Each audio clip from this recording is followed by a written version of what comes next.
ঝগড়া করে একসাথে বিষ পান করেন স্বামী স্ত্রী। বিষক্রিয়ায় স্ত্রী মারা গেলেও হাসপাতালে কাতরাচ্ছেন স্বামী।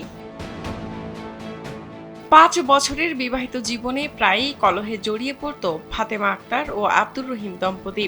ঘটনার দিন দুপুর থেকে তেমনই কলহ চলছিল।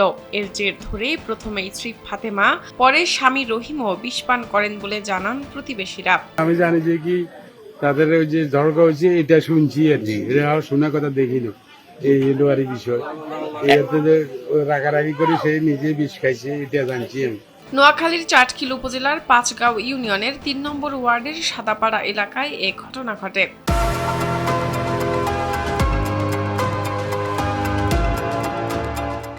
পারিবারিক নিয়ে গন্ডগোল হয়েছে দুপুর থেকে।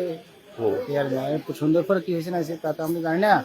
পাশে পায়ে শুনে কীটনাশক ওষুধ খেয়েছে, পরে হাসপাতাল নিয়ে গেছে, ওইখান থেকে মনে বসন দিছে নাই, পরে বদলা নিয়ে গেছে, ওইখান থেকে এরা বাড়িতে ফাড়া দিচ্ছে। সংবাদ পেয়ে ঘটনাস্থলে পুলিশ পাঠানো হয়। এই ঘটনায় মামলার কাজ চলছে বলে জানান চাটখিল থানার ভারপ্রাপ্ত কর্মকর্তা মোহাম্মদ ফিরোজ উদ্দিন চৌধুরী। পারিবারিক কলহের কারণে স্বামী স্ত্রী একসাথে বিষ খায়। পরবর্তীতে তাকে পরিবারের লোকজন সোনাইমুড়ি বদরা হাসপাতালে ভর্তি করে।